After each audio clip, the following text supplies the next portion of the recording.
Cockroach Janata party இன்னைக்கு social media முழுக்க இத பத்தி தான் பேசிட்டு இருக்காங்க.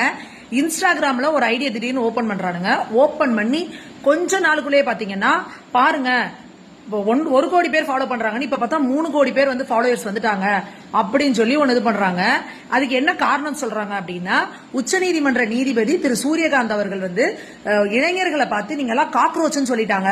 ஆமா, நாங்க காக்ரோச் ஜனதா பார்ட்டியை ஆரம்பிச்சு நாங்க என்ன செய்யறோம் பாருங்கன்னு போட்டிருக்காங்க. இதுவே முதல்ல பெரிய போய் அவர் உச்சநீதிமன்ற நீதிபதி திரு சூரியகாந்த் அவர்கள் என்ன சொல்லியிருக்காரு அப்படின்னா, ஃபேக்கான சர்டிபிகேட், இந்த ஃபேக்கான டாக்டர்ஸ், அந்த மாதிரி ஃபேக்கான இந்த படிப்பு சர்டிபிகேட் வச்சிருக்கிற இளைஞர்கள்லாம் உண்மையா படிச்ச இளைஞர்களோட உழைப்ப சுரண்ட ஒட்டுண்ணிகள் போல, காக்ரோச்சஸ் போல இருக்கிறாங்க அப்படின்றத சொல்லியிருக்காரு.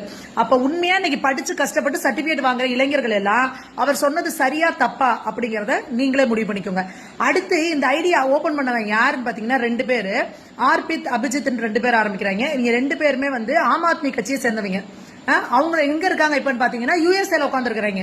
யுஎஸ்ஏல உட்கார்ந்துகிட்டு ஆஹா பாருங்கள் 1.5 கோடி பேர் வந்துட்டாங்க, 2 கோடி பேர் வந்துட்டாங்க, 3 கோடி பேர் வந்துட்டாங்க. உடனே நம்ம கனிமொழி அக்கா ஆஹா இவ்வளவு பேர் இதை ஃபாலோ பண்றாங்கன்னா பாத்துக்கோங்க, இளைஞர்கள் ஏதோ ஒரு மாற்றத்தை விரும்புறாங்க அப்படின்னு அவங்க ஒரு பில்டப்.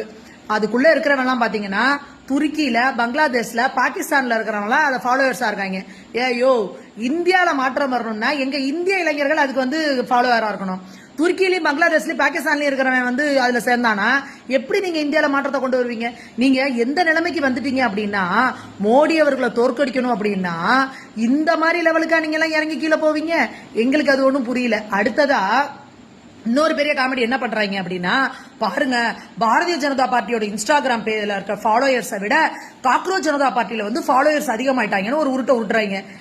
உங்களை எப்படி அசிங்கப்படுத்திட்டாங்க தெரியுமா சோசியல் மீடியால? அதே இளைஞர்கள் சன்னி லியோனோட ஃபாலோயர்ஸ் ராகுல் காந்தியோட ஃபாலோயர்ஸை விட அதிகமா இருக்கு. அப்ப சன்னி லியோனை வந்து எதிர்கட்சி தலைவர் ஆக்கிடலாமான்னு அதே இளைஞர்கள் உங்களுக்கு செருப்பட்டி கொடுத்திருக்காங்க. இப்போ இந்த எதிர்கட்சியில இருக்கிற இண்டி கூட்டணியில இருக்கவங்க எல்லாம் மூஞ்சிய கொண்டு எங்க வச்சுப்பீங்க அப்படிங்கறத நீங்களே சொல்லுங்க.